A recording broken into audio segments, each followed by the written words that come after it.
제가 부흥 소리를 나눈 지 오늘이 20번째 시간인데요. 여러분, 공통점을 제가 발견했는데 부흥은 언제나 준비된 한 사람을 통해 일어난다라는 거예요. 오늘 본문의 주인공인 느헤미야도 위대한 부흥의 주역입니다. 말씀을 오늘 보니까 느헤미야 1장을 보니까 스스로를 종으로 자처합니다. 쉽지 않거든요. 종이란 단어 자체가 사실은 어감이 좋지 않아요. 6절입니다. 이제 종이 주의 종들인 이스라엘 자손을 위해 기도합니다. 10절 큰 권능과 강한 손으로 구속하신 주의 종들이요 주의 백성입니다. 11절 주여 구하오니 귀를 기울이사 종의 기도와 주의 이름을 경외하기를 기뻐하는 종들의 기도를 들으십시오. 어떤 생각이 먼저 들었냐면 느헤미야 정도 되면 꽤 영적으로 사실 교만할 수 있거든요. 근데 여기 보면 본인도 종의 기도를 올려드리지만 종들의 기도가 있대요. 제 엘리야가 생각이 났어요. 엘리야가 힘들 때 사실 언제 무너지냐면 혼자만 사역하는 것처럼 느껴질 때. 절대 그렇지 않습니다. 성숙한 사람은 자신만 기도한다고 말하지 않아요. 자신 외에 곳곳 도처에서 기도하는 일꾼들이 있음을 믿으십시오. 그 느헤미야 세대도 그렇지만 오늘날도 마찬가지. 아무리 땅이 혼돈하고 공허하고 흑암이 깊어도 종들의 기도는 끊어지지 않아요. 믿으시죠? 여러분이 그 종들이 되시고 싶으시죠? 네. 오늘 제목이 종의 기도를 들으소서인데 제가 말씀을 보면서 일단 지난주 말씀이 좀 떠올랐는데 여러분 당연히 저희들의 삶의 목적이 종이 되는 것, 주의 종이 되는 건 맞지만 쉽진 않죠. 근데 성경을 보면 내가 붙드는 나의 종, 기뻐하는 종이라고 칭한 자가 누구죠? 예수님입니다. 지난주 말씀이었죠. 상한 갈대, 부러진 갈대를 꺾지 않는 종, 꺼져가는 심지를 더 태우는 종. 세상은 상한 갈대면 버리거든요. 꺼져가는 심지는 밟거든요. 근데 하나님의 영으로 충만하여 파송받은 예수님은 그런 분이 아니에요. 제가 이 말씀을 왜 드리냐면 오늘 느헤미야가 비록 예수님의 시대보다 앞선 시대의 인물이지만 그는 예수님의 예표입니다. 그리고 이 땅의 교회의 사역의 본을 보여주고 있는 거예요. 사실 엄밀히 말하면 예수님의 원복음의 약속은 창세기 3장이거든요. 그 이후부터 지속적으로 그리스도의 예표가 있거든요. 그 그리스도의 예표 중에 대표적인 인물이 느헤미야입니다. 그런데 제가 좀 느헤미야가 특별한 이유는 다 특별하지만 무려 지금부터 제가 계산해 보니까 약 2500년 전의 인물입니다. 근데 2500년 전의 인물, 여러분 별로 놀라시지 않지만 2500년 전의 사람을 이 시간에 같이 나눈다는 자체가 참 신기한 일인 거예요. 이건 성령이 아니고서는 뛰쳐나갈 수밖에 없는 일입니다. 저는 그렇게 생각해요. 근데 성경에 지금도 부흥에 대해 회자할 때 가장 유명한 인물이 느헤미야입니다. 놀라운 것은 그는 에스라와 같은 목회자가 아니라 동시대 사역자였던 에스라 같은 목회자, 신앙을 전공한 사람이 아니라 평신도 지도자였다는 겁니다. 그렇기 때문에 저는 어쩌면 이 시대에 더 필요한 메시지가 아닐까, 더 회자되고 있지 않을까.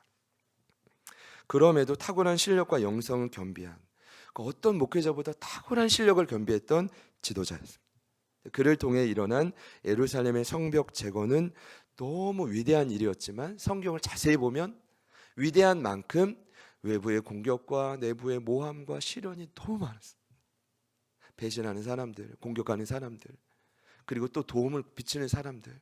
근데 그 모든 걸 뚫고 성벽을 무려 52일 만에, 배경에 말씀드리겠지만 에스라는 12년 동안 터도 못 닦은 그 일을 52일 만에 해낸단 말입니다. 제가 다시 느끼는 건 부흥은 하나님 거예요. 하나님 마음 먹으시면 행하시는 일입니다. 그건 막을 수가 없어요. 그런데 아무리 그래도 그냥 하나님은 연출자지 앞에 서진 않아요. 그 무대에 누구를 세웠습니까? 느헤미야를 세워서 52일 만에 일을 했죠. 오늘 말씀을 사실 정확히 적용하려면 간단한 배경을 이해하셔야 될 것 같습니다. 그토록 선택받은 이스라엘 민족이 참 지독하게도 죄를 반복적으로 지으니까 하나님이 급기야 주전 586년에 바벨론에 의해 멸망시키죠. 그리고 참 포로 생활을 힘들게 합니다. 그리고 48년이 지났을 때 잘 들어보세요. 바벨론이 무너지고 페르시아가 전 세계를 점령합니다. 그럼 이스라엘도 어디로요? 페르시아 속국이 되죠. 그때 고레스 왕이 칙령을 내리는데 남유다가 무너지고 49년째 될 때 드디어 은혜로 1차 포로 귀환이 나타나요. 그때 인물이 누구냐? 스룹바벨 총독. 그가 한 일이 뭐냐? 49,897명을 데리고 와서 무너진 성전을 재건했다고요. 왜냐하면 하나님이 함께 하시는 그 성전이 무너진 상태로는 예배의 지속적인 예배가 끊어진 상태로는 더 이상 사명을 감당할 수 없거든요. 자, 그리고 그 다음 2차 포로 귀환이 무려 한 60년 후입니다. 그러니까 이제 스룹바벨이 성전을 지었는데 방해 세력이 너무 많아가지고 20년 걸려요. 여러분 놀랍게도 포로 생활 흔히 70년이라고 하는데 70년이 1차 포로 귀환 시기가 아니라 성전을 완공한 시기가 70년입니다. 그제서야 포로 생활이 끝이 납니다. 여러분 제가 말해볼까요? 예배가 회복되지 않으면 포로 생활은 끝까지 갑니다. 그것을 에스라서에서 가르쳐주죠. 그리고 두 번째 포로 귀환이 주전 458년에 1775명을 끌고 온 목회자 에스라. 그가 한 일이 뭘까요? 성전은 지어졌는데 여러분 성전만 짓는다고 부흥이 될까요? 절대로 아닙니다. 성전 안에 모인 영적 재부흥, 그 부흥을 누가 이끌어가냐면 에스라가 이끌어갑니다. 여러분 그러면 다 됐을까요? 아니죠. 그 다음 뭐가 남았을까요? 성전이 있으면 성벽을 쌓아야 돼요. 여러분 당시 배경으로 보면 성벽이 없으면 성전은 유명무실합니다. 왜냐하면 끊임없이 이방 나라가 쉽게 쳐들어요. 그래서 지도자들이 어디서 회의를 하냐면 성벽 어긴 성문에서 나라 전체 회의를 해요. 그 의미가 있는 겁니다. 이제 공격을 막기 위함이죠. 근데 여러분 놀랍게도 그 부흥을 일으켰던 목회장 에스라도 한 14년, 뭐 줄이면 한 12년 집중해서 성벽 재건을 하려고 하는데 전혀 손을 못 써요. 이미 곳곳에 페르시아 고위 관리층에게 수많은 이방 나라들이 로비를 했어요. 이 이스라엘을 회복시키면 안 됩니다. 그러니까 갖가지 방법의 고난과 시련이 얼마나 많았는지 모릅니다. 여러분 그때 이제 페르시아 심장부의 수상궁에 있던 느헤미야가 조국의 소식을 누구에게 듣냐면 동생인 하나니를 통해 들어요. 그 말씀이 2절과 3절에 있는데 그가 그 말씀을 어떻게 듣냐면 큰 환란이 있다. 능욕이 있다. 지금 성벽이 허물어졌고 성문은 불타고 지은 성전도 위태위태하다. 너의 지금 가족들은 우리 민족은 불안함 속에 떨면서 하루하루를 살고 있다. 그랬더니 느헤미야가 이런 반응을 보입니다. 즉시 울고 수일을 슬퍼하며 금식하며 기도하기 시작했다. 우리 4절 말씀은 우리 한 번 더 같이 읽어보겠습니다. 시작. 내가 이 말을 듣고 앉아서 울고 수일 동안 슬퍼하며 하늘의 하나님 앞에 금식하며 기도했다. 당시 페르시아의 수도 수장국은 예루살렘에서 1000km 이상 떨어진 곳입니다. 웬만한 나라 거리인데 심지어 느헤미야는 바벨론 포로 3세입니다. 저는 오늘 말씀을 준비하면서 가장 어려웠습니다. 왜냐?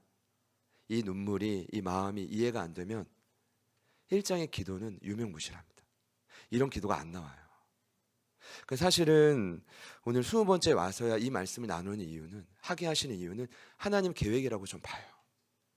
저희들의 마음이 좀 다져지지 않으면 이거 기도합시다 해서 되는 게 아니거든요. 왜 이해가 안 되냐 하면 이게 너무 어렵거든요. 본인이 같이 살았던 민족도 아니고요. 바벨론 포로 3세거든요. 근데 처음 듣는 이 민족의 소식, 물론 들었겠지만 이 아픈 소식을 듣고 어떻게 이렇게 울지? 어떻게 이렇게 금식하고 나를 위한 기도 말고도 그대로 이렇게 기도할 수 있지? 라는 생각이 제 안에 좀 들었기 때문입니다. 여러분 기계적으로 우는 것, 감동받아서 우는 것 한 번은 가능한데 지금 수일 동안 슬퍼했다고 되어 있습니다. 여러분 저는 오늘 느헤미야서가 성경 66권 중에 허리라고 봅니다. 왜냐? 많은 학자들도 그렇게 얘기하지만 포로로 끌려갔다가 다시 돌아와서 다시 재건하고 그것이 중심이 돼서 메시아의 사역이 펼쳐져 갑니다. 그러니까 이 중심부에 누가 있습니까? 느헤미야가 있어요. 그럼 느헤미야가 통해 어떻게 부흥이 시작됐습니까? 오늘 4절이 시작이에요. 소식을 들었더니 민족을 위해 그렇게 시작한 거예요. 여러분 어떻게 느헤미야는 이렇게 반응할 수 있었을까요? 어찌 보면 오늘 말씀의 가장 중요한 핵심일 겁니다. 여러분은 아픈 소식을 들으면 북녘 땅에 아까도 기도해 주셨죠. 복음적 평화통일. 소식을 들으면 우리 지난주에 등록하셨죠. 오늘 외부 사역 때 못 오셨는데 이제 헝가리로 파송받을 우리 그 한이삭 선교사님 가정 얘기를 들어보니까 헝가리에 동유럽 6개국이 인접해 있는데 그 중에 한 나라 우크라이나. 수많은 우크라이나 난민들이 헝가리로 들어오고 있는데 막을 수가 없대. 그럼 사역 중에 하나는 뭐예요? 그들을 회복시키고 또 파송하는 일이에요. 너무나 중요한 사역이죠. 그래서 우리 교회에 등록한 이유는 제자 훈련 받고 내년 봄에 파송 받으시려고요. 할렐루야. 그러니까 저희가 지금 어떤 사역을 하는지 아시겠죠? 근데 여러분 그 소식을 들으면 그래 힘들겠지. 참 비참하구나. 종교를 선택하는 일이 쉽지 않지. 그냥 이러고 말 때가 너무 많잖아요. 저는 그럴 때가 많거든요. 여러분 그런 소식을 들으면 눈물이 납니까? 마음이 아프던가요? 제가 너무 심각해서 말씀드렸으면 이해해 주십시오. 4절 말씀을 받아들이는 게 너무 제가 힘들어서요. 저는 오늘 느헤미야가 왜 이랬을까? 결론은 그분의 공감 능력이라고 생각합니다. 저희가 살고 있는 많은 진단이 있지만 이 시대를 탈기독교 사회라고 해요. 가장 큰 특징은 가정 안에서 일터 안에서 대화가 사라진 것입니다. 들어보세요. 시장 조사 기관인 글로벌 웹 인덱스가 2020년에 전 세계 47개국 무려 65만 명을 대상으로 조사를 했습니다. 무슨 조사냐 하면 얼마큼 소셜 미디어를 사용하는가. 근데 여러분 가장 많이 사용하는 나라 어디일까요? 자, 필리핀, 대한민국 둘 중에 하나를 꼽는다면 전자일까요, 후자일까요? 제가 드리는 질문은 늘 부호가 2개더라고요. 둘 중에 하나라. 대한민국은 10위 안에 아쉽게도 못 들었습니다. 1위는 필리핀 4시간 5분. 그 다음 나라들은 보통 3시간 후반대인데 나이지리아, 브라질, 콜롬비아, 케냐, 사우스 아프리카 등등. 근데 65만 명의 평균 시간은 2시간 반.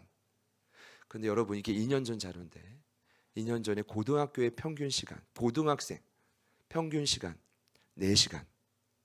그런데 더 놀라운 건 조사는 안 했지만 전문가들이 의하면 고등학교 밑으로 어린 학생들 아마 4시간을 초과할 거라는 겁니다. 그보다 어린 경우 훨씬 더 많은 시간이 인터넷에 쏟을 뿐 아니라 지금 깊은 영향을 받으며 성장하고 있다는 겁니다. 자, MIT 대학 교수인 쉐리 터클은 대화를 잃어버린 사람들에서 소셜미디어에 들이는 시간이 증가하는 현실과 타인을 이해하는 공감 능력은 떨어지는 것이 밀접하다고 말하고 있습니다. 그래서 시간이 갈수록 외부에서 일어나는 일이 그 사람의 정서와 생각에 영향을 끼치지 않는다. 이게 뭘까요? 남이 아프든 나와 상관없어요. 남이 힘들든 내 문제와 상관없는 거예요. 왜요? 공감 능력이 떨어지는 겁니다. 내 이야기인데? 라고 하시는 분도 있어요. 저는 이거 자료를 보면서 나 안 돼? 여러분 보세요. 그럼 2500년 전에 느헤미야의 시대는 이런 인터넷이 없었으니까 공감 능력이 뛰어났을까요? 천만의 말씀입니다. 왜냐하면 페르시아는 전 세계 중심부입니다. 그 수상공은 누릴 수 있는 수많은 문화, 현란한 문화가 브로드웨이 이상으로 넘쳐났을 겁니다. 그는 스스로 그걸 차지한 거죠. 그럼 어떻게 느헤미야가 이런 공감 능력을 가졌을까? 제가 고민하다가 어쨌든 저는 이 능력이 지금 저희 세대에 가장 필요하다고 봐요. 이게 안 되면 전도 안 됩니다. 이거 안 되면 사람 세울 수 없습니다. 같이 저를 한번 따라해 보시죠. 아, 해보세요. 네. 아니 좀 이렇게 목소리를 네가 아니라 네 이거예요. 그렇군요. 제가 이제 전도 훈련을 할 때 강의할 때 늘 하는 훈련입니다. 같이 한번 해보시죠. 옆에 있는 분들 잠깐 보시면서 아, 네, 그렇군요. 네. 온라인으로 예배하시는 분들께 한번 해봅시다. 그렇군요. 이해한다는 겁니다. 못 오신 이유를. 현장에 못 오신 이유를 이해한다는 겁니다. 아, 네, 그렇군요. 여러분 이거 하지 않으면 아예 마음 안 엽니다. 마음 열어도 그 다음도 단계가 수없이 있지만 여러분 그는 어떻게 이걸 이렇게 잘했을까? 저는 그의 이름에서 유추해 봤습니다. 1절을 보니까 하가랴의 아들 느헤미야의 말이래요. 그럼 성경에 굳이 왜 느헤미야 아버지의 이름을 적었을까요? 필요 없는 이름은 안 적거든요. 그러면 하가랴의 이름을 먼저 적은 이유는 느헤미야 주인공인데 그보다 먼저 적은 이유가 있다는 거죠. 여러분 느헤미야의 아버지 하가랴는 포로 2세입니다. 근데 그 이름의 뜻을 아십니까? 여호와의 흑암이라는 뜻입니다. 여러분, 느헤미야 할아버지가 왜 느헤미야 아버지의 이름을 그렇게 지었을까요? 마치 하나님이 이 세상에 없는 것처럼, 빛이 다 끊어진 것처럼, 이 세상의 삶이 흑암처럼 왜 그렇게 이름을 지었을까요? 포로 1세대이기 때문입니다. 무너지고 포로로 끌려와 보니 정말 하루하루가 소망 없는 겁니다. 너무 안타까운 마음에 자식 이름을 그렇게 줬네. 근데 하가라는 살아보니까 내 자식만큼은 그렇게 살고 싶지 않은 거예요. 기도하는 아버지였겠죠. 그래서 느꼈겠죠. 우리 아들의 세대는 반드시 회복이 일어나기를 소망한다. 포로 생활이 아침 되기를, 끝이 나기를 소망한다.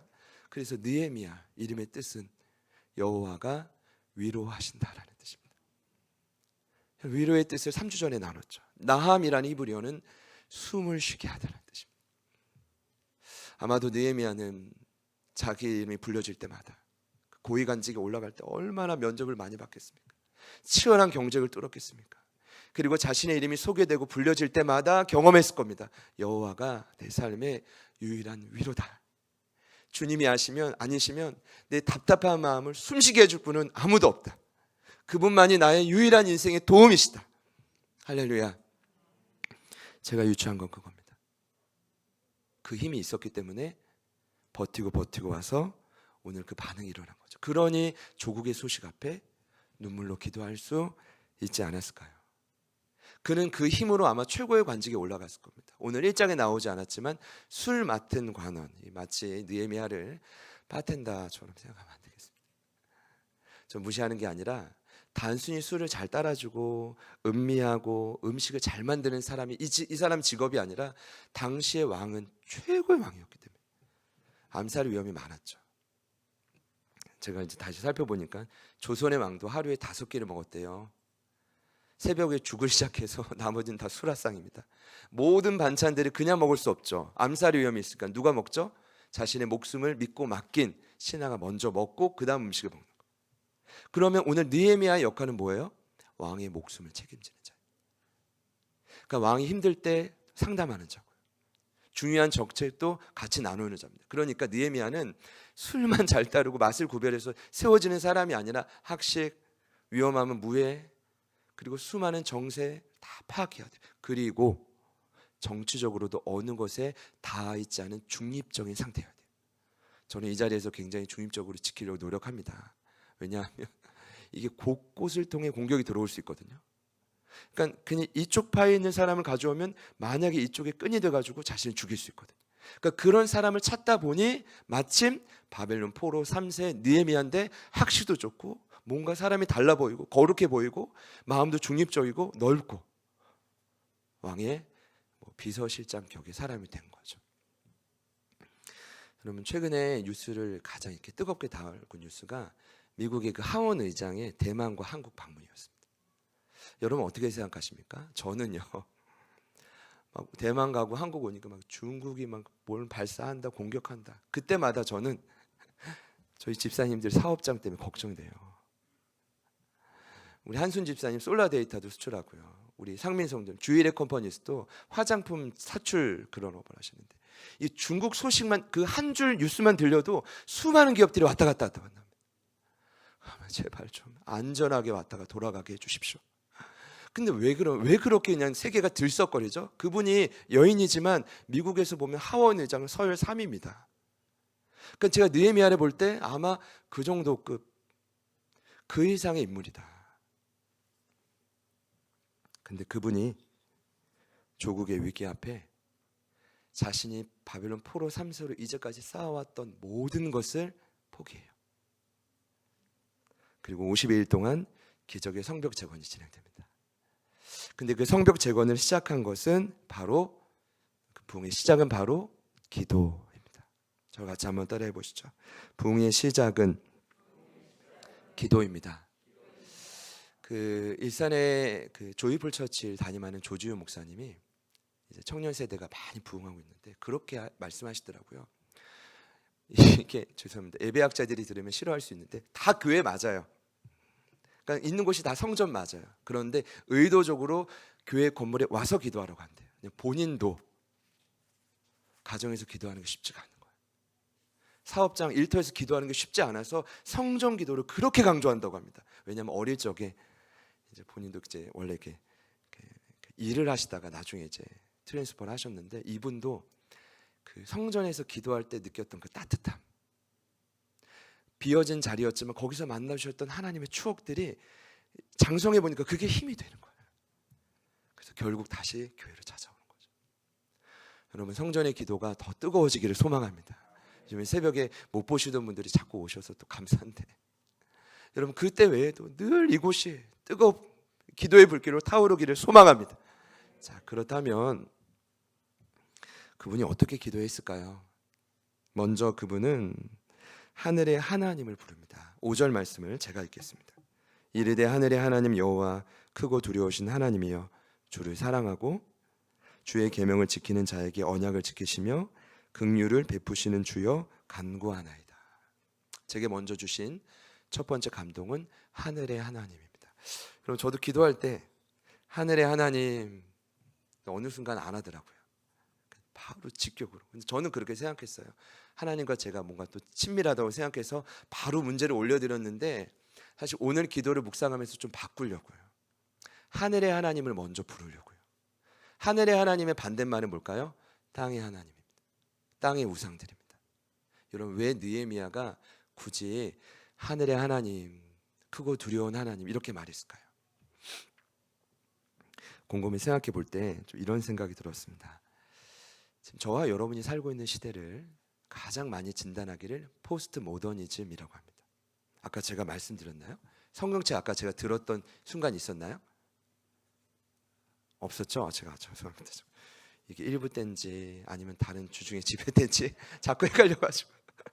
포스트 모더니즘이라는 가치관의 존재 이유는 거대 담론의 해체입니다. 여러분, 이 땅에 존재하는 수많은 진리 중에 가장 위대한 진리가 뭐게요? 성경입니다.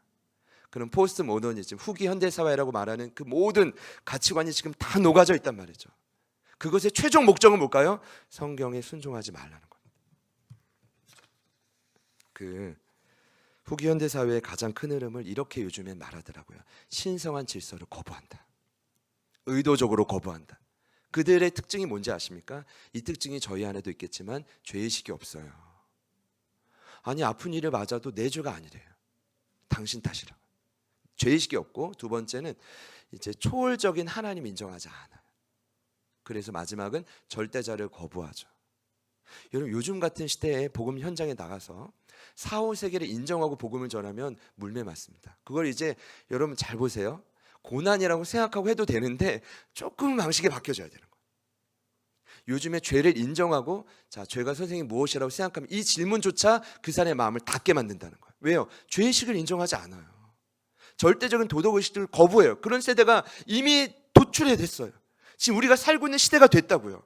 여러분도 당신이 죄인이라고 하면 기분 좋으신 분 있어요? 근데 처음 보는 게 그렇게 말한다면 당연히 거부하겠죠. 근데 가장 큰 특징 중에 하나가 초월적인 하나님을 인정하지 않는다. 기도 응답이 이루어질까요? 여러분께 묻고 싶어요. 여러분은 기도하실 때 여러분의 기도에 하나님이 초월적으로 응답하실 걸 믿으십니까? 그렇죠. 다시 묻지 않겠습니다. 오늘 느헤미야가 하늘의 하나님이란 이유는 뭘까요? 자기 눈으로 봤을 때는 이미 에스라가 14년을 사역했고, 근데 안 되는 일이야. 근데 성벽 재건을 해야 되겠어. 근데 이 일은 하늘의 하나님의 초월적인 능력이 아니면 불가능한 일이에요. 여러분이 마주한 장벽은 어떠십니까? 그냥 여러분의 실력과 인맥이면 할 수 있는 일인가요? 여러분, 모든 실력과 인맥을 그도 동원할 수 있는데 왜 그가 다른 걸 다 물리치고 왜 하늘의 하나님을 불렀을까요? 이 일은 초월적인 하나님의 능력이 아니면 불가능한 일이기 때문이에요. 그것이 하나님이 주신, 저와 여러분에게 허락하신 교회의 사명입니다. 부흥이 필요한 곳이 있죠. 한 영혼이라도 하늘의 하나님이 도와주시지 않으면 변화될 수 없어요. 그 사실을 믿으십시오. 같이 한번 선포합시다. 하늘의 하나님. 여러분, 그 하늘의 하나님이 여러분과 함께 하십니다. 너무 축복해 드리고 싶었는데 앞뒤 옆에 있는 분들께 한 번 더 인사합시다. 하늘의 하나님이 당신과 함께 계세요. 만약 기도할 때 초월성이 끊어졌다면 계속 땅에 우상만 붙들고 기도하는 거죠. 페르시아에 얼마나 우상이 많았겠습니까? 그러나 느헤미야는 그걸 뚫고 하늘 하나님을, 보좌의 하나님을 부른 겁니다. 두 번째는 민족의 죄를 회개했다는 겁니다. 여러분, 이건 더 수용하기 어려운 일인데, 수백 년 전의 일을 조상 탓으로 돌릴 수 있지만 그분은 자신을 포함하여 우리의 죄라고 고백합니다. 6절과 7절의 내용인데요, 6절을 보니까요, 이제 종이 주의 종들인 이스라엘 자손을 위하여 주야로 기도하오며 우리 이스라엘 자손이, 이렇게 나와요.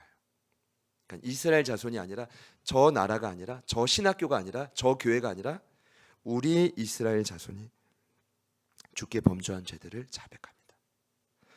여러분, 제일 신앙생활에서 쉬운 게 남을 판단하고 정죄하는 겁니다. 한국 교회를 비난하는 분들을 저는 종종 만나요. 가슴이 철렁 내려앉습니다. 왜냐하면 우리가 한국 교회고 그 모습이 그분 안에도 제 안에도 있기 때문입니다. 여러분, 해보셨죠? 정죄한다고 문제가 해결되지 않습니다. 가장 빠른 길은 그 죄를 내가 품에 안고, 오늘 말씀의 주인공인 느헤미야처럼, 느헤미야는 오늘 모세의 계명을 어긴 조상들의 죄를 본인 죄라고 말하거든요. 그걸 끌어안고 하나님 앞에서 해결받는 거예요. 누군가는 이 모든 문제의 근원이 된 죄의 문제를 해결해야 되잖아요. 회개해야 되잖아요. 누가 해줄까요? 오늘 말씀을 들으시면서 내 이야기다 싶다면 여러분이 그 주인공이십니다. 크리스천 투데이에 한 기사가 있었습니다. 제목은 교회의 기도가 뜨겁게 불탔던 삼각산을 아십니까? 그럼 저도 국민학교 때 이 삼각산 이야기를 그때 참 들었던 것 같아요. 제가 교회를 다녔으니까요. 근데 이 삼각산의 기도가 발길이 뚝 끊어졌대요. 그 시기를 2000년 1월 1일입니다. 왜냐하면 정부가 이 서울의 이 아름다운 소리에 방해된다고 끊었대요. 근데 여러분, 20년 전, 그 전만 해도요, 삼각산의 그 울리는 기도는 서울을 대표하는 소리였대요. 비 오는 여름에는 처연히 비를 맞고, 매서운 혹한에는, 그 겨울에는 모포 한 장을 덮어쓰고, 이 땅의 교회와 살려야 될 영혼들과 가정과 민족을 위해 절규하고 몸부림치는 그런 기도가 끊임없었다는 거죠. 교회 부흥을 위해 눈물로 기도하고 개인의 문제는 주님 앞에 내놓고 금식하며 기도했던 곳. 이러한 기도의 전투로 이제 영적 지도자들은 늘 말한대요. 대한민국은 국가적 위기를 그때마다 극복했다. 기도의 성전이란 거룩한 전투. 기도가 왜 힘들게요? 전투입니다. 이 거룩한 성전의 삼각선의 기도로 말미암아 대한민국이 이렇게 잘 살게 되었는데, 이젠 그 기도가 사라졌다는 거죠. 무장 간첩이 침투했을 때, 남북 간 무력 충돌로 일촉즉발의 위기가 있을 때 삼각산 기도는 더 뜨거워졌고요. 특히 민족의 자부심이라고 하는 1988년도 올림픽, 저도 너무 어릴 적이라 그냥 올림픽이구나 이랬지, 호돌이 인형만 좋아했지, 그때 그 기도는, 그때 그 올림픽은 삼각산의 기도가 절정에 달했을 때라고 합니다. 제가 오늘 알았잖아요. 삼각산의 시초가 페르시아의 수상궁이구나. 오늘 저희들의 이 장소가 삼각산이 되기를. 영성의 깊이는 기도의 깊이요, 기도의 깊이는 회개의 깊이다. 동의하십니까? 누군가를 판단하고 정죄해봤자 바뀌는 건 아무것도 없고 내 마음만 괴롭죠. 그러니까 지금은 기도의 시기인 거죠. 민족을 품은 그의 깊은 영성은 하늘 끝에 있을지라도 택한 곳으로 민족을 돌리게 하는 힘의 근원이 됩니다. 이것이 10절에 8절에 10절에 말씀 나와 있는 거죠. 사랑하는 여러분, 여러분의 깊이 있는 기도가 하늘 끝에 있는 영혼들을, 민족들을 주님께로 돌이킨다는 거죠. 믿음으로 선포합니다. 마지막으로 그는 왕의 은총을 구합니다. 여러분, 제 말씀을 들으시고 하나님의 은총을 구해야지 왜 왕의 은총이야? 라고 할 수 있지만, 그럼 그게 아니라 저와 여러분 세상에 속해 있잖아요. 발을 딛고 살잖아요. 그러니까 어떤 분들은 직원으로, 또 어떤 분은 또 가르치는 일로, 다양한 일로 주부로 또 활약을 하고 있는데, 이 마지막 기도는 뭐냐 하면 구체적인 적용의 기도입니다. 하늘의 하나님 불렀어요. 민족의 죄를 회개했단 말이죠. 눈물로. 그 다음은 뭐예요? 내가 해야 될 구체적인 일을 위해 기도하는 거예요. 근데 그가 보니까 민족을 위해 본국으로 3차 포로기한을 끌고 가려면, 느헤미야가 가려면 누구의 허락이 있어야 되냐면 여기 말씀에 나온 아닥사스다 왕입니다. 자, 아자 들어가는 왕이 성격이 불같대요. 이게 이제 좀 이렇게 평균적으로 이렇게 이 말이 맞을지 모르겠지만 그의 아버지 에스더의 남편이었던 아하수에로 왕이에요. 300이라는 영화를 보셨습니까? 어떻게 그 왕을 이렇게 묘사했는지 아시죠? 예.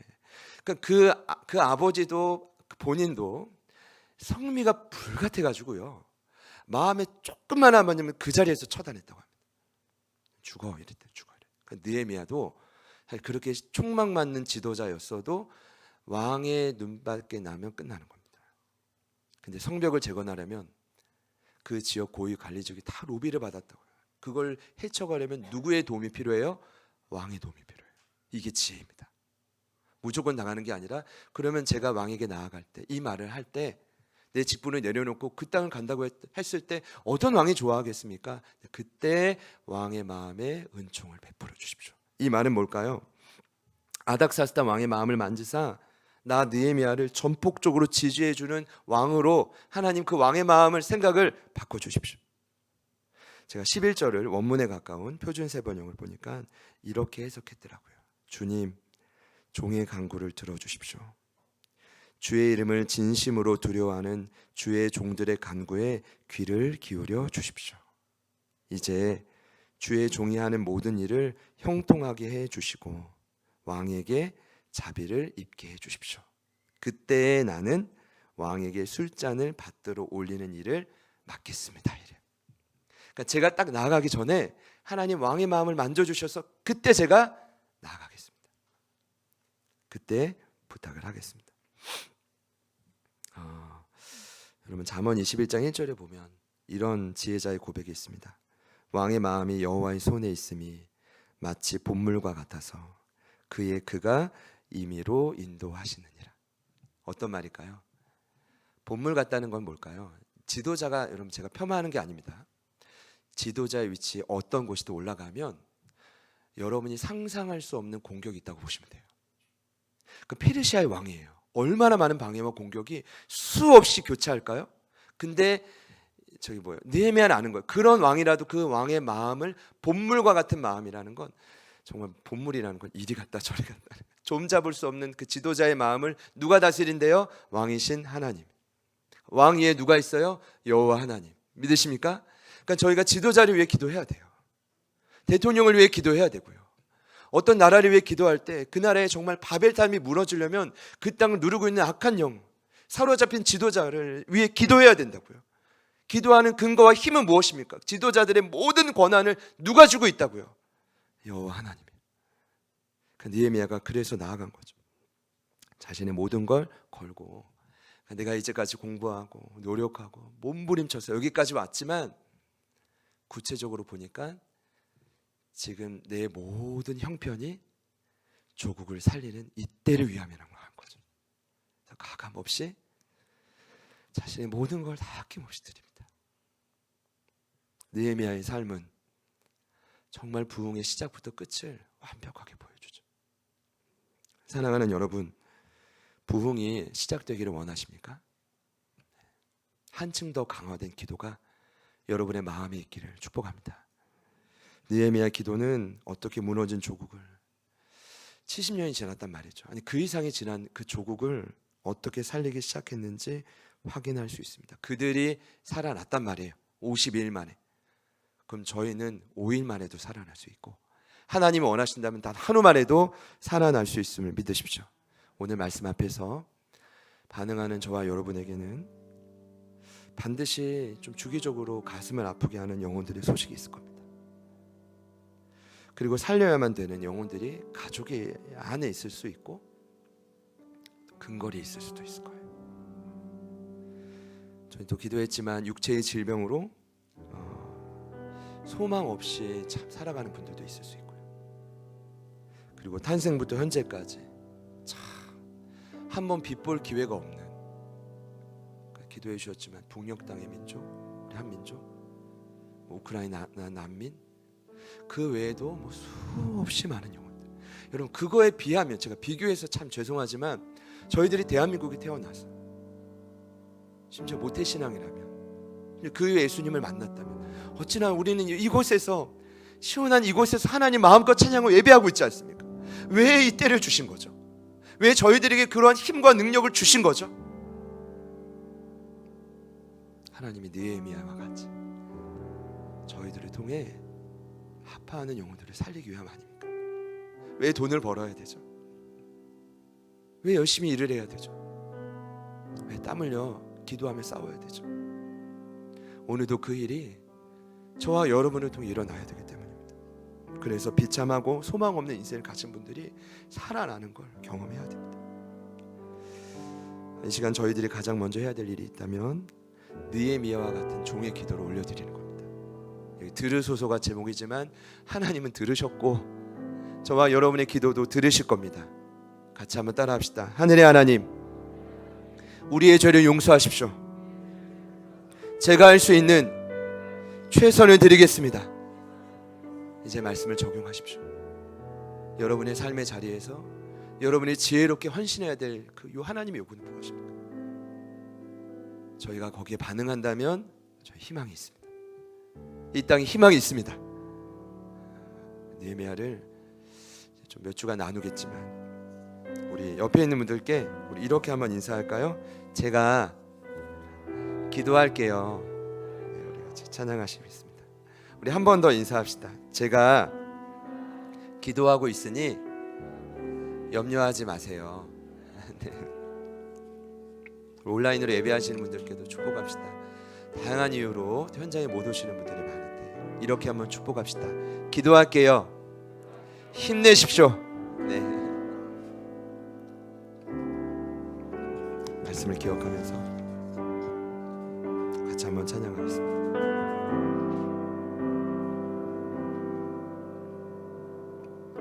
이 땅의 왕무함을 보소서. 하늘의 하나님, 긍휼을 베푸시는 주여, 우리의 죄악 용서하소서.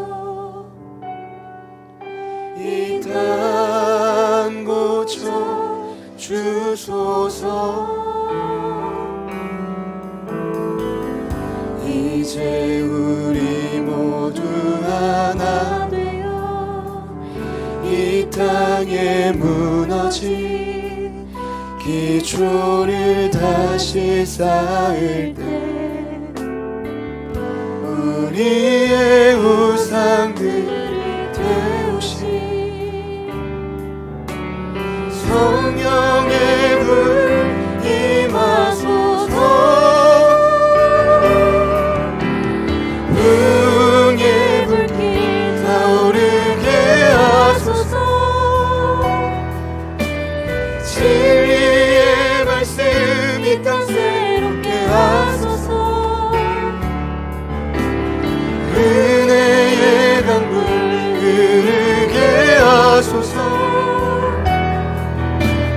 성령의 바람 이제 불어. 주의 영광 가득한 새날 주소서.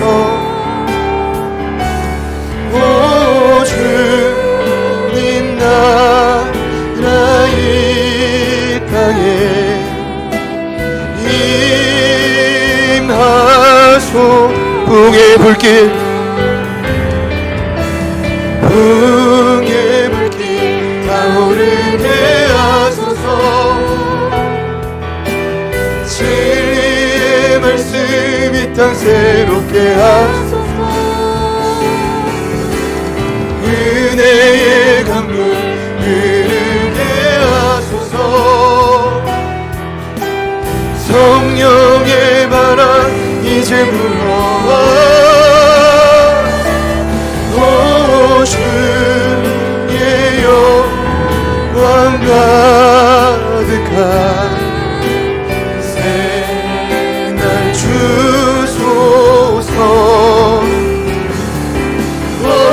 주님 나라 이 땅에 부흥해야 될 영혼들, 우리 그 땅과 민족 열방을 향해 한 번 더 선포합시다. 부흥의 불길, 부흥의 불길 타오르게 하소서. 진리의 말씀 이 땅 세우게 하소서. 은혜의 강물 흐르게 하소서. 성령의 바람 이제 불어와. 오 주의 영광 가득한 새날 주소서. 오 주님 나라 이 땅에 임하. 지난 금요일 오전에 지역사회협의체 모임이 있어서 12명의 봉사위원들이 모였습니다. 동자님이 1년 만에 또 바뀌었어요. 아쉽지만 새로운 동자님과 면담하는 시간을 갖는데 그분이 그런 얘기 하시더라고요. 이 원당은 참 아름다운 곳이라고. 원당 출신이신데 천당 밑에 원당, 원당 다음 분당. 근데 이 말씀이 망치로 제 머리 한 대 통 때리는 것 같았어요. 저는 늘 원당을 귀신의 마음, 뭔가 무당에 사로잡힌 그 의미대로만 알았는데 나중에 이제 여쭤봤더니 그럴 줄 알았는데 권사님이시더라고요. 아, 잘못 생각하고 있는 게 많구나. 늘 뭔가 피해의식만 있고 벗어나려고만 했지 깊숙이 들어갈 수 있다는 품지 못했구나. 제 마음. 뭐 봉사활동을 한다고 그 자리에 있지만, 행정복지센터에 몸은 가 있지만 진정은 하나님 앞에 믿음이 다 있지 않아요. 하나님이 이 땅을 보실 때는 천당인데, 할렐루야, 천국으로 바뀌어져야 될 땅인데 그 사명이 저와 여러분에게 있습니다. 믿으시죠? 이 시대에 느헤미야를 하나님이 찾으신단 말입니다. 우리 말씀을 붙들고 한번 기도할 때 하나님 먼저 저희의 마음을 위로하시고 그 마음이 하나님의 눈물을 부어주시고 만나는 분 영혼들을 살릴 수 있는 도구가 되게 하여 주시옵소서. 우리 간절히 한번 기도하겠습니다. 주님,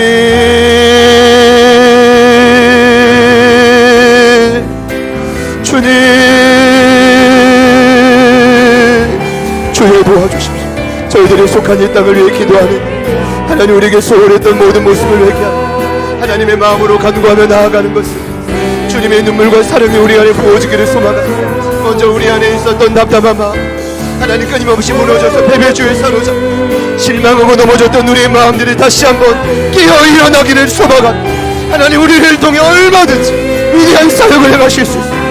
대중에 있는 샬롬이분, 하나님, 우리가 걷는 모든 만나는 영혼들까지, 그리고 우리를 이끌어가는 모든 교회의 지도자들, 하나님, 더 나아가 수많은 리더들, 현장과 온라인으로 예배하는 모든 자들을 통하여 하나님의 나라가 강력하게 이루어지게 될 줄 믿습니다. 주님 도와주십시오. 주여 역사하여 주십시오. 하나님의 도구와 능력을 우리를 붙들어 주십시오. 하나님의 나라를 위해 우리를 사용하여 주십시오. 주님 도와주십시오. 성령님 도우시기를 간구합니다. 아버지 붙들어 주시기를 소망하며 나아갑니다. 성령님 도와주십시오. 아버지 하나님, 아버지 하나님 도와주십시오. 하나님 아버지 하나님 도와주십시오. 아버지 하나님 도와주십시오. 주님 도와주십시오. 주님 역사하여 주십시오. 하나님 아버지 함께하여 주십시오. 하나님 아버지 하나님 도와주십시오. 아버지 하나님 도와주십시오. 성령의 능력을 여기는 모심으로 승리하게 하여 주십시오.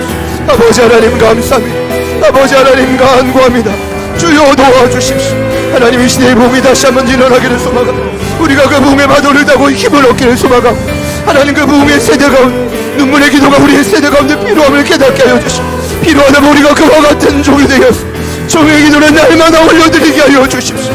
아버지 하나님 도와주십시오. 아버지 하나님 도와주십시오. 하나님이 함께하신다면 이곳이 천국이 되어서 하나님, 이곳이 하나님이 기뻐하실 땅으로 바뀌어질 수 있음을 고백하고, 성령 하나님 도와주십시오. 성령 하나님 도와주십시오. 하나님은 온 여름을 지나고 있죠. 하나님, 우리에게 힘과 능력을 도와서 하나님이 주신 이 모든 하나님, 우리에게 힘이 되어 하나님 나라와 능력의 힘이 되어 아버지의 뜻을 간구하며 따라가는 저희들이 되게 하여 주십시오. 사용하여 주십시오. 사용하여 주십시오. 아버지 사용하여 주십시오. 아버지 하나님 도와주십시오. 아버지 하나님 도와주십시오. 아버지 하나님 일하여 주십시오. 주님 도와주십시오.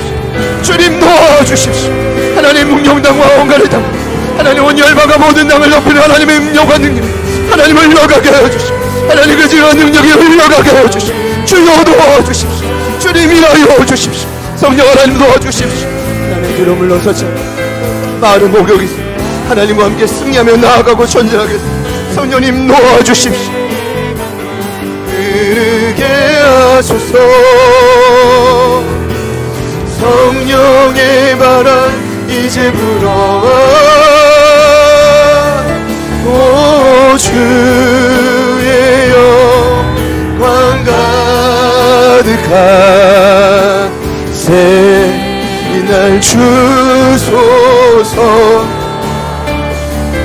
오 주님 나라이 우리 제자들 교회를 통해 하나님 이 땅을 부흥케 하실 줄 믿습니다. 우리 마지막으로 선포합시다. 부흥의 불길 타오르게 하소서. 진리의 말씀 이 땅 새롭게 하소서. 은혜의 강물 흐르게 하소서. 성령의 바람 이제 불어와 오 주의 영광 가득한 새날 주소서. 오 주님 나라 이 땅에